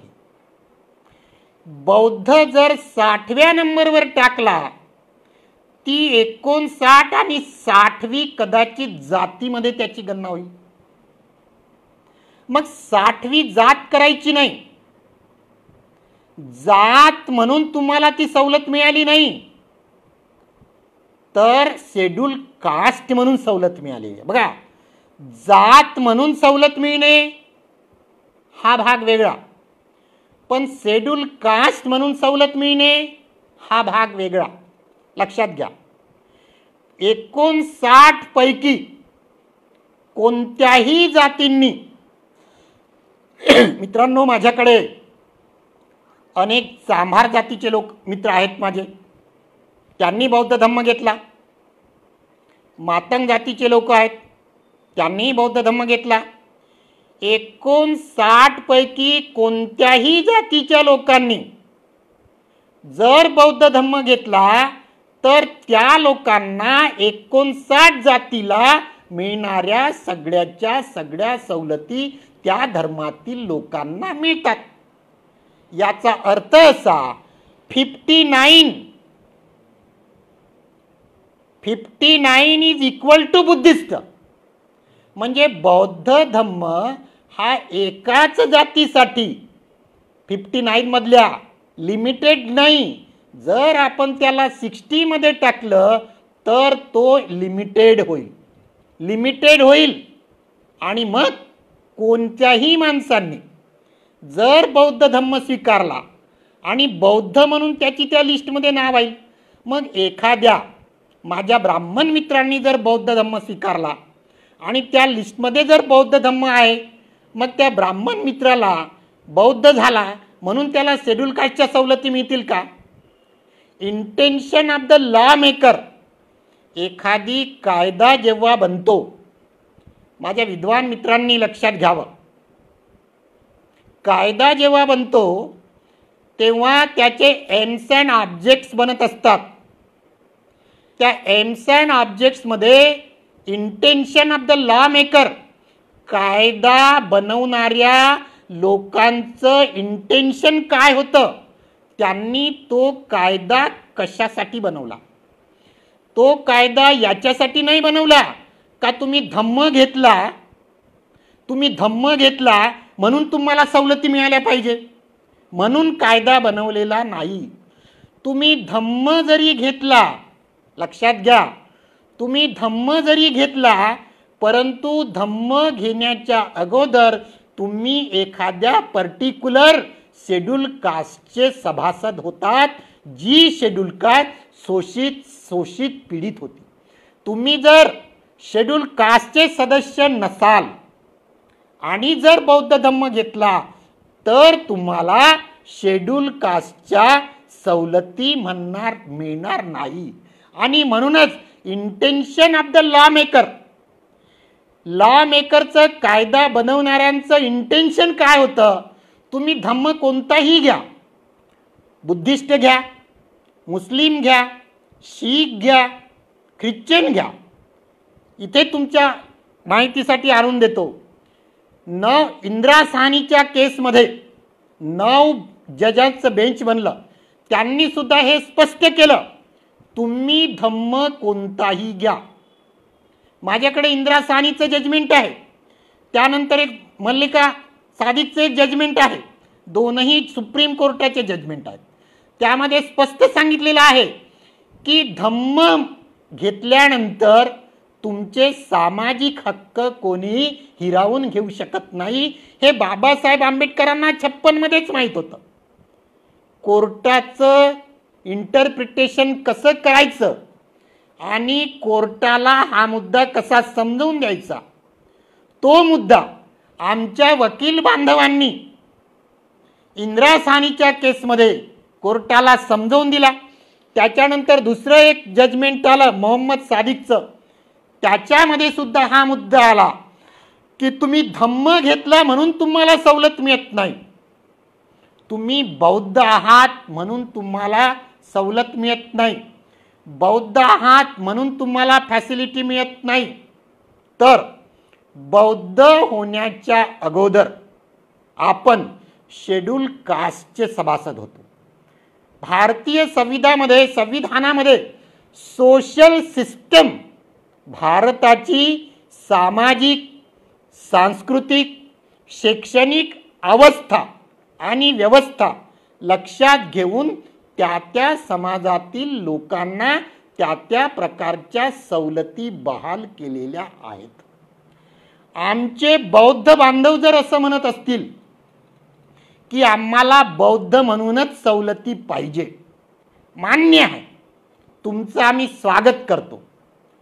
तुम्हाला बौद्ध म्हणून जर सवलती बौद्ध म्हणूनच जर पाहिजे असतील तर बौद्ध म्हणून माझ्याकडे दुसरा एक आहे. भारत सरकारनं भारतातील जे मायनॉरिटी रिलीजन आहे त्यांच्यासाठी मायनॉरिटीचं सुद्धा एक शेड्यूल बनवलं आहे. ज्याप्रमाणे शेड्यूल कास्टचं एक शेड्यूल बनलं, शेड्यूल ट्राईब, हे बघा, कास्टचं एक शेड्यूल बनलं त्याला शेड्यूल कास्ट म्हणतात, ट्राईबचं एक शेड्यूल बनलं त्याला शेड्यूल ट्राईब म्हणतात, आणि धर्माचं सुद्धा एक शेड्यूल बनलं त्याला मायनॉरिटी शेड्यूल म्हणतात, शेड्यूल्ड ऑफ मायनॉरिटी. त्याला शेड्यूल कास्ट, शेड्यूल ट्राईब आणि मायनॉरिटी शेड्यूल. या मायनॉरिटीच्या शेड्यूलमध्ये मुस्लिम, ईसाई, शीख, बौद्ध आणि पारसी हे मायनॉरिटीचं सुद्धा शेड्यूल आहे. कारण आपण बौद्ध हे मायनॉरिटीमध्ये येतात. मग तुम्ही जर बौद्ध म्हणून तुम्हाला सवलत पाहिजे असेल, बौद्ध म्हणून जर तुम्हाला कॉन्स्टिट्यूशनल राईट पाहिजे असतील, कास्ट म्हणून नाही, शेड्यूल कास्ट म्हणून जर तुम्हाला अधिकार नको असतील, तर तुम्हाला मायनॉरिटी म्हणून तुम्हाला भारतीय संविधानाने अधिकार दिलेले आहेत. ते मायनॉरिटी म्हणून तुम्ही आपले अधिकार घ्या. त्याच्याही नंतर माझ्या मित्रांनो, तुम्हाला जर बौद्धच बनून जर पाहिजे असेल तर बौद्धाचं सर्टिफिकेट सुद्धा तुम्हाला मिळते, आणि मग ते शेड्यूल कास्ट म्हणून मिळणार नाही, मायनॉरिटी म्हणून मिळणार नाही. You will be treated as a Buddhist, as open category. म्हणजे बौद्धांना 3 लेवलवर आपले अधिकार मिळवता येतात. शेड्यूल कास्ट म्हणून घटनेचे अधिकार मिळवता येतील. त्याच्यानंतर मायनॉरिटी म्हणूनही तुम्हाला अधिकार मिळवता येतील आणि ओपन कॅटेगरीमध्ये म्हणून सुद्धा तुम्हाला अधिकार मिळवता येतील. आता कोणते अधिकार घ्यायचे हा तुमचा प्रश्न आहे. हा तुमचा प्रश्न आहे. तुम्हाला शेड्यूल कास्टचे अधिकार पाहिजे का मायनॉरिटीचे अधिकार पाहिजे का ओपनचे अधिकार पाहिजे, हा आपला प्रश्न आहे. याच्यावर कोणाचीही बंदी असणार नाही. नाव यू हॅव टू डिसाइड. आणि म्हणून 59व्या ठिकाणी जर उद्या महत्त्वाची गोष्ट ही आहे की कोर्टाने जरी आदेश दिला असेल परंतु सरकारने त्याच्यामध्ये आपल्या GR मध्ये किंवा परिपत्रकामध्ये संसदेमध्ये ते पास केलं नसल्यामुळे त्यांच्यासाठी हा GR निघालेला नाही. परंतु बौद्धांसाठी तो GR निघालेला आहे. बौद्धांना सुद्धा शेड्यूल कास्टच्या सवलती मिळतील आणि त्याच्यावर सरकारला आम्ही मजबूर केलेला आहे. आमच्या पॉलिटिकल नेत्यांनी सरकारला मजबूर केला आहे. मग ते कोणत्याही पार्टीचे नेते असो, रिपब्लिकन पार्टीचे असो, बहुजन समाज पार्टीचे असो की बौद्ध महासभेचे लोक असो की कोणतेही आमचे नेते असो, आम्ही ते करवून घेतलं. बौद्धांनी आपले अधिकार मिळवून घेतले. शेड्यूल कास्टचे अधिकार मिळवून घेतले. आता समजा उद्या चालून मुस्लिमांनाही जर शेड्यूल कास्टचे अधिकार मिळाले तर मग काय 60व्या नंबरवर मुस्लिम लिहायचं का? मुस्लिम येणार का? उद्या जर शीख ख्रिश्चन लोकांना, तोही प्रश्न चालू आहे दलित ख्रिश्चन, उद्या जर ख्रिश्चन लोकांना शेड्यूल कास्टचे अधिकार मिळाले तर शेड्यूल कास्टच्या लिस्टमध्ये मग जसा 59 जाती आहेत मग बौद्ध एक जात येईल, ख्रिश्चन एक जात येईल, मुस्लिम एक जात येईल. मग ज्यांनी मुस्लिम स्वीकारला त्यांनाही शेड्यूल कास्टचे अधिकार मिळतील, ज्यांनी बौद्ध धर्म स्वीकारला त्यांनाही मिळतील, ख्रिश्चन स्वीकारला. मग याच्यामुळे काय होईल? Intention of the law maker, कायदा बनवणाऱ्यांचं जे इंटेन्शन होतं ते इंटेन्शन संपून जाईल. म्हणजे तळागाळातील लोकांना त्यांचे अधिकार दिले पाहिजे. या देशात शोषित समाजाला त्यांच्या उत्थानासाठी विशेष अधिकार दिले पाहिजे, हा कायदा बनवणाऱ्यांचा उद्देश होता. जर सगळ्याच बौद्धांना जर शेड्यूल कास्टचे अधिकार दिले तर त्यांचा उद्देश सफल होणार नाही.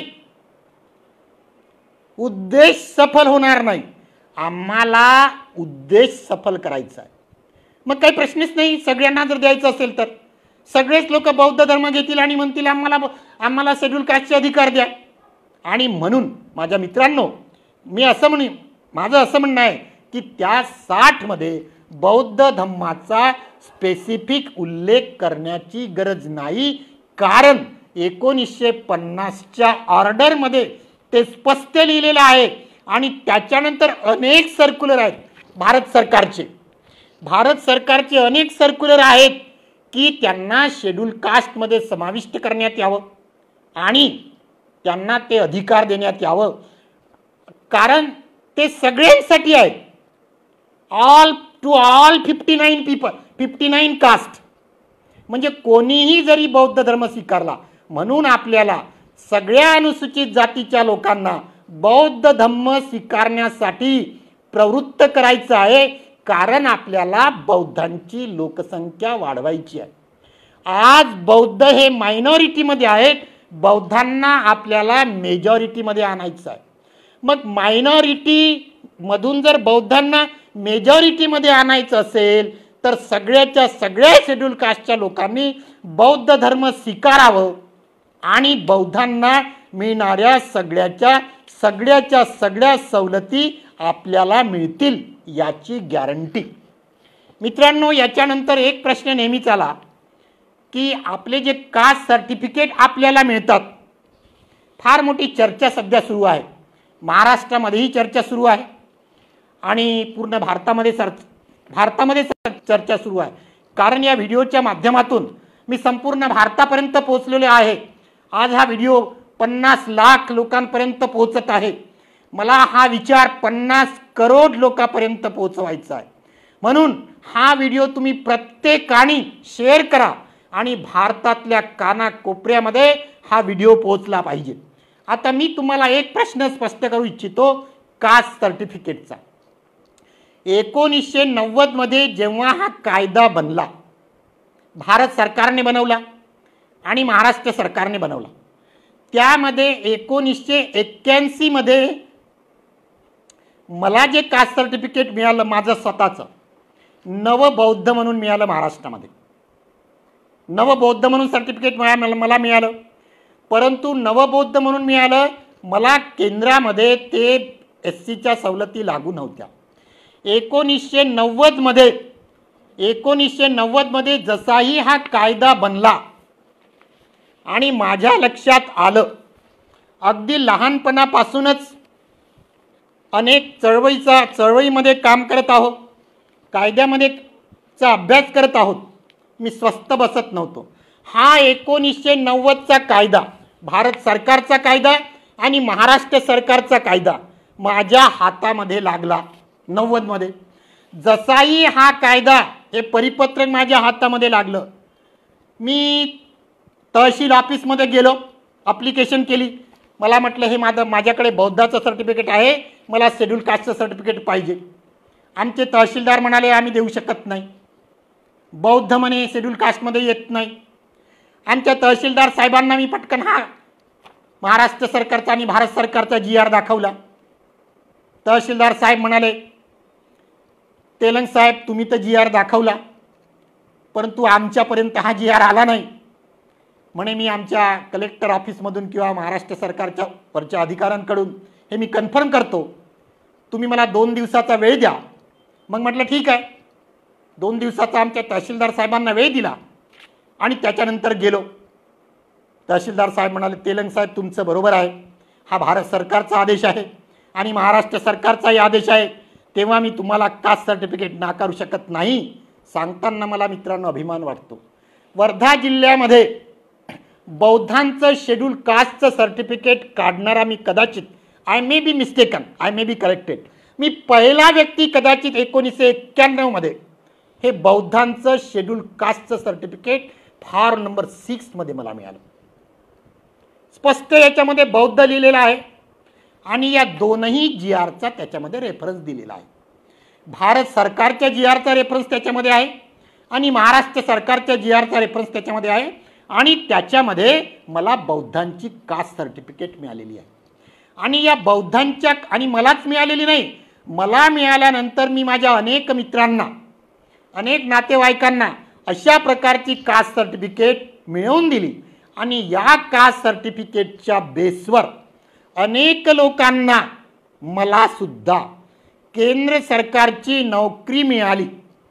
त्याच्यानंतर अनेक लोकांना या नोकऱ्या मिळाल्यात, कुठेही प्रॉब्लेम आलेला नाही. त्याच्यानंतर महाराष्ट्र सरकारनं एक दुसरा फॉर्मॅट तयार केला, त्या फॉर्मॅटला फॉर्म नंबर 6 म्हणतात. हा फार मोठा कन्फ्युजन आहे. हा फॉर्म नंबर 6 आहे. यामध्ये एवढंच स्पष्ट लिहिलेलं आहे, form of caste certificate to be produce by candidate belonging to schedule caste converts to Buddhism. ज्या लोकांनी बुद्धिझममध्ये कन्वर्ट केलं, कारण असं आहे, तुमच्याकडे जर बौद्ध सर्टिफिकेट असेल परंतु तुम्ही बुद्धिस्ट नसाल, शेड्यूल कास्ट जर तुम्ही नसाल, तर तुम्हाला या बेसवर नोकरी किंवा फॅसिलिटी मिळणार नाही. You should belongs to schedule caste before the conversion and, म्हणजे या शेड्यूल कास्टच्या लोकांना, शोषित पीडित लोकांना सवलती देणं was the intention of the law maker. कायदा बनवणाऱ्याचा तो उद्देश होता आणि म्हणून आपण बौद्धही झालो, लक्षात घ्या, आपण बौद्धही झालो आणि शेड्यूल कास्टही झालो. याचा अर्थ असा होत नाही, याच्यामध्ये स्पष्ट लिहिलेलं आहे, Buddhist are deemed to be schedule caste. तुम्ही शेड्यूल कास्टमधली कोणती जात नाही झाले.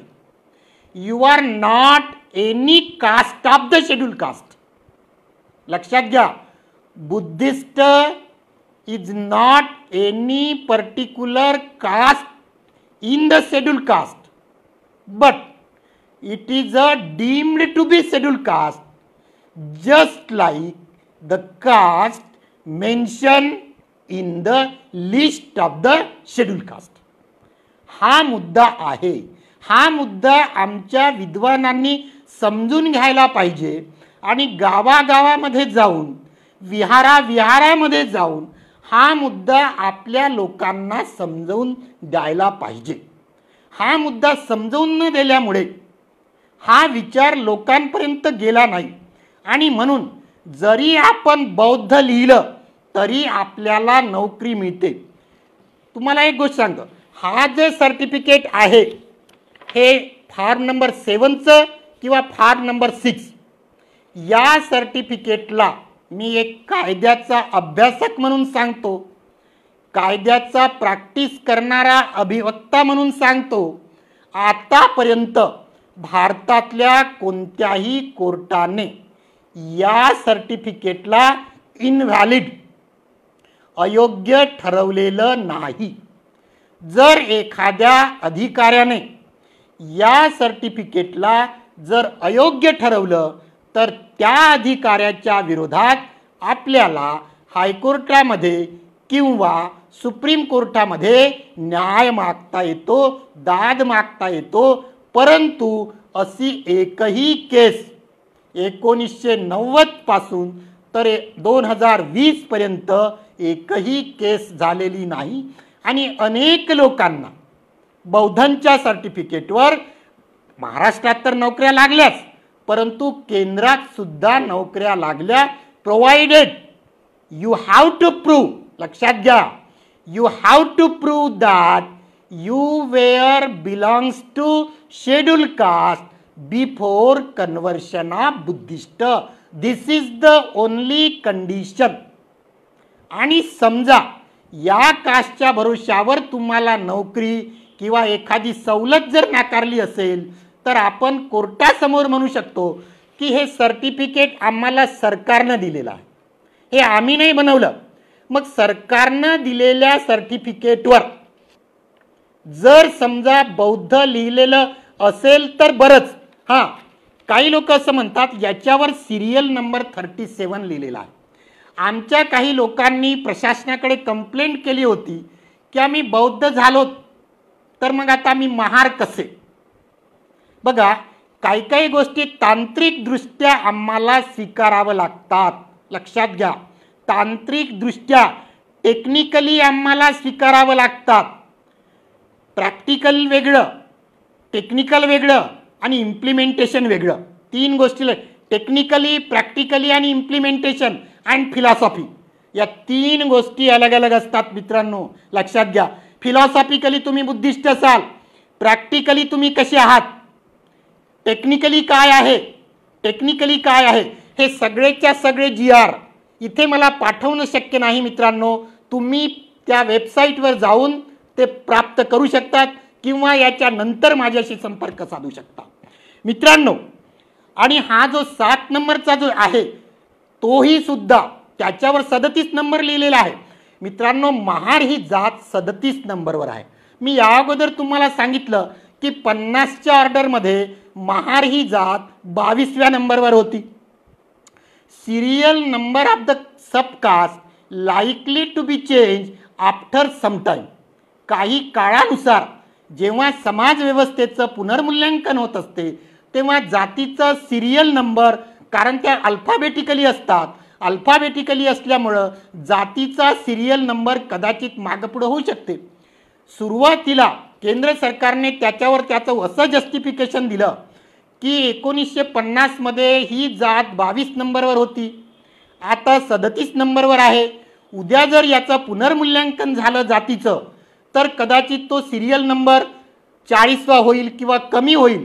आणि एकदा तुम्ही ज्या सर्टिफिकेटवर ती जात लिहिली ती तर कायम राहील. मग या कॅन्डिडेटला, या व्यक्तीला भविष्यात काही प्रश्न, काही प्रॉब्लेम निर्माण नाही होय. आणि म्हणून तुम्ही महार जरी लिहिलं तर ते अधिक स्पष्ट होईल. याचा अर्थ आपण महार झालो असं होत नाही.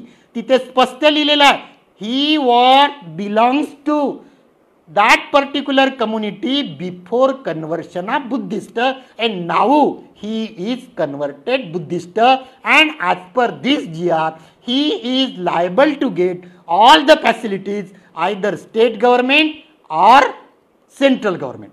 हे पूर्ण त्याचं जस्टिफिकेशन आहे मित्रांनो.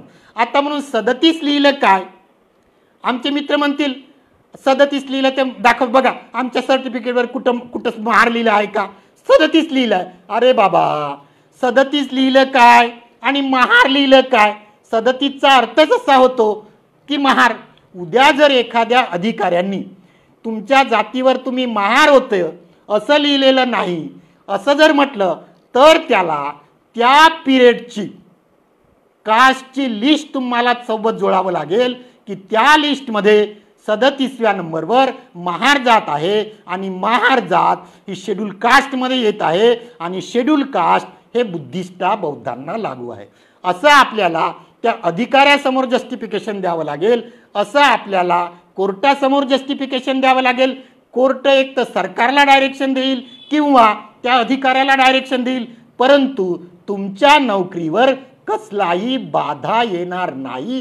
कारण माझ्या मित्रांनो, जसं बाबासाहेब म्हणाले की तुमच्या सवलती माझ्या कोटाच्या खिशात आहेत, म्हणून एक अधिवक्ता या नात्यानं मी तुम्हाला सांगतो, या मुद्द्यावर, जातीच्या मुद्द्यावर, बौद्ध लिहाच्या मुद्द्यावर जर कोणतंही इस्टॅब्लिशमेंट किंवा कोणतंही सरकार तुमच्या सवलती जर नाकारत असेल, तुमचे नोकरी जर नाकारत असेल, तर तुम्ही माझ्याकडे या. तुम्हाला न्याय मिळवून देणं हे मी माझं एक कर्तव्य समजतो. आणि म्हणून असा बिलकुल विचार करू नका की बौद्ध लिहिल्यानंतर तुम्हाला सवलती मिळणार नाहीत. बौद्ध हे अल्पसंख्याक आहेत, तुम्ही अल्पसंख्याकाच्या सवलती घेऊ शकता. महार लिहिल्यानंतर अनुसूचित जाती आहेत, अनुसूचित जातीच्या सवलती तुम्ही घेऊ शकता. महार लिहून, हिंदू लिहून अनुसूचित जातीच्या, परंतु त्याच्यावर जर तुम्हाला कुठंतरी बुद्धिस्ट पाहिजे, तुमच्याकडे काहीतरी बौद्ध असल्याचं आयडेंटिफिकेशन तुम्हाला जर पाहिजे, तर तुम्ही बौद्धांचं सर्टिफिकेट मिळवू शकता. तुमच्याकडे काहीतरी आयडेंटिफिकेशन पाहिजे की yes I was schedule caste as a Mahar, but today I am Buddhist. त्याचं सर्टिफिकेट आपल्याला जर सरकार देत आहे तर ते सर्टिफिकेट आपण का मिळवायचं नाही. हे सर्टिफिकेट जर आपण मिळवलं तर कायदेशीर आपण बौद्ध होऊ. तुमच्याकडे बौद्ध असल्याचं ते एक प्रमाण राहील आणि त्यानंतर सेन्ससमध्ये सुद्धा आपण बौद्ध लिहिलेलं पाहिजे. मित्रांनो, बाबासाहेब म्हणाले की मला भारत बौद्धमय करायचं आहे, परंतु सध्या भारतामध्ये 1% लोक सुद्धा बौद्ध नाहीत आणि 1% लोक बौद्ध नाहीत आणि आपल्याला प्रबुद्ध भारत करायचं आहे. आणि हे सुद्धा भारतातील अनेक लोकांना आज मायनॉरिटीमध्ये आहेत, मेजॉरिटीमध्ये भारतामध्ये बौद्ध लोकांचं स्थान निर्माण करणं कारण असं आहे. कारण देशाची जेव्हा एखादी पॉलिसी बनते तेव्हा त्या देशामध्ये बौद्धांची लोकसंख्या, त्या जातीची लोकसंख्या किती आहे, त्या लोकसंख्येच्या भरोशावर, त्या लोकसंख्येच्या बेसवर राज्याची किंवा देशाची पॉलिसी बनत असते. आणि म्हणून आज आपण 1%ही नाही, म्हणून बौद्धांसाठी जेव्हा पॉलिसी बनेल तेव्हा कदाचित सरकारसमोर हा प्रश्न येईल की या धर्माचे लोक 1% आहेत, तर आपण पॉलिसी कशी बनवायची.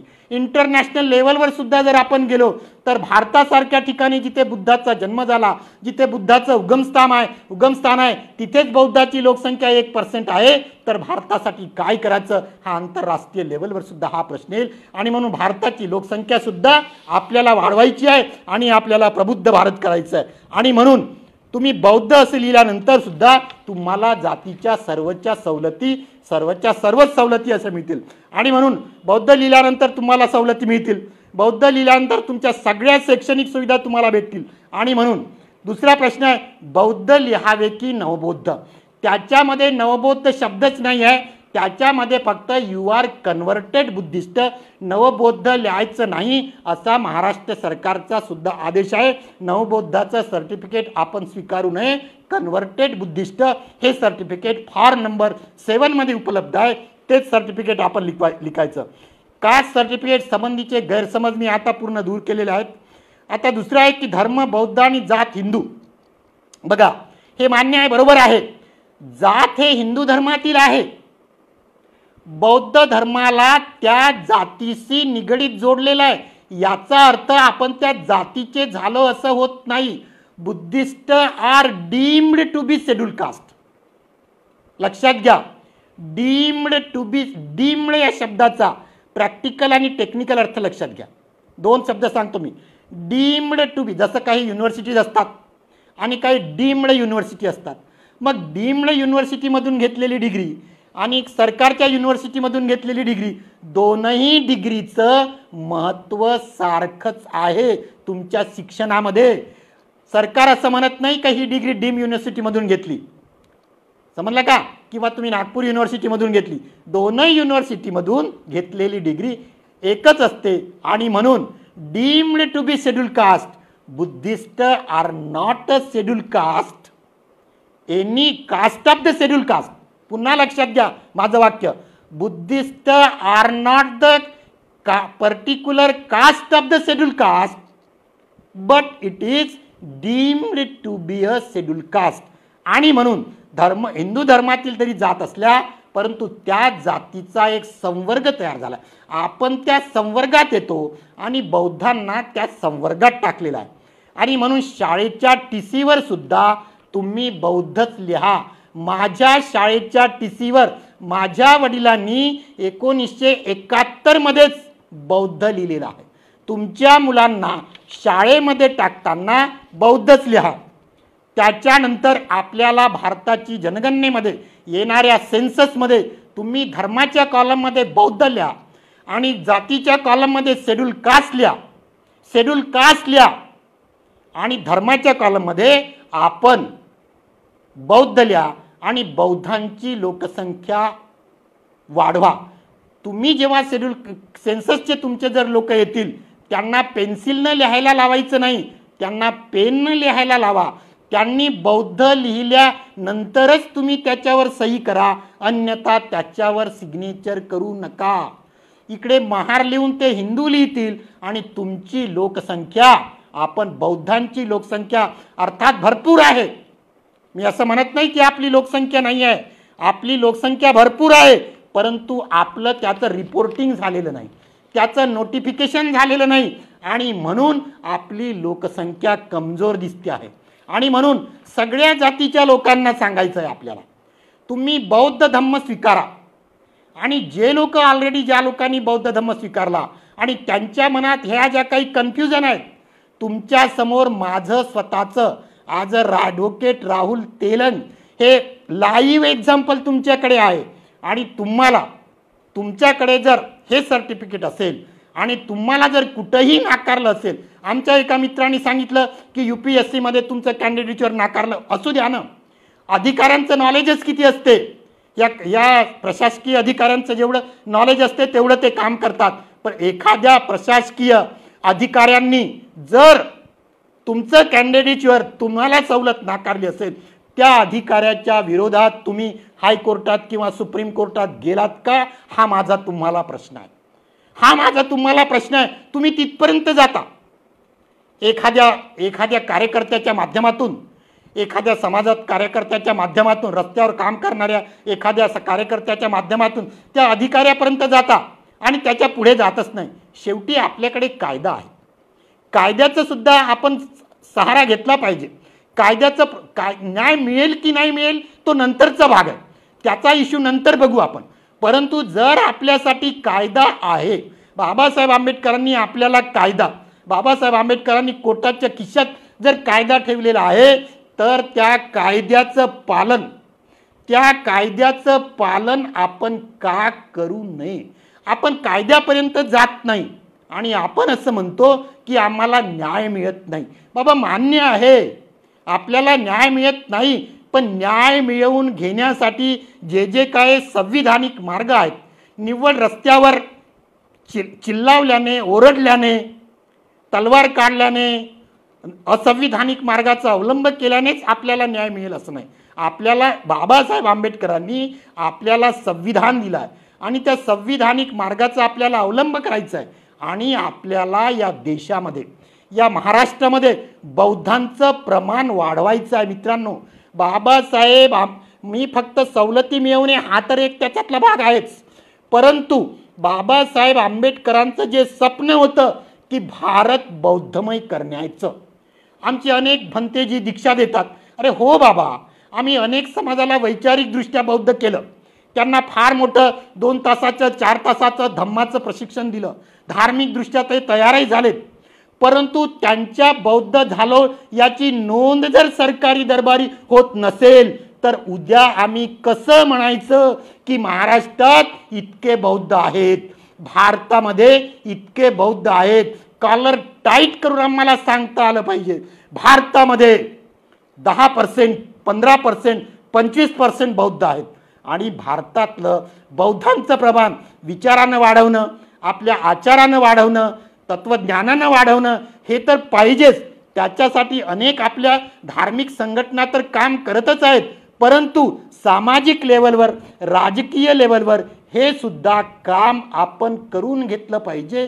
हे काम समाजात काम करणाऱ्या विद्वानांचं आहे, राजकारणात काम करणाऱ्या विद्वानांचं आहे, माझ्यासारख्या कार्यकर्त्यांचं आहे, तुमच्यासारख्या कार्यकर्त्यांचं आहे. मला असं वाटतं तुमच्या सगळ्या प्रश्नाची उत्तरं मी दिलीत आणि याच्यानंतरही जर तुम्हाला काही प्रश्नांची उत्तरं राहिली असतील तर मला प्रश्नांचे उत्तर कॉमेंट्स बॉक्समध्ये लिहा. तुमच्या सगळ्या प्रश्नांचे उत्तरं मी देईल. आणि त्याच्यानंतर हे माझे विचार आतापर्यंत मी 50,000 लोकांपर्यंत पोहोचवलेले आहेत. येत्या 2 महिन्याच्या काळामध्ये हा विचार मला 50 लाख लोकांपर्यंत पोहोचवायचा आहे आणि जनगणनेच्या पर्यंत पूर्ण भारतामध्ये हा विचार मला 50 करोड लोकांपर्यंत पोहोचवायचा आहे. त्यासाठी माझा ज्यांनी हा व्हिडिओ ऐकत असाल त्या सगळ्यांनी याचा प्रचार आणि प्रसार करा. आणि त्याच्यासाठी तुम्हाला कोणत्याही अडचण येत असेल, कोणती मिसअंडरस्टँडिंग होत असेल ती माझ्यापर्यंत पोहोचवा. आपण त्याच्यावर विचार करू, आपण त्याच्यावर चर्चा करू आणि बाबासाहेब आंबेडकरांचं स्वप्न पूर्ण करण्यासाठी, प्रबुद्ध भारत निर्माण करण्यासाठी आपण सर्व मिळून काम करूया. जय भीम, जय प्रबुद्ध भारत.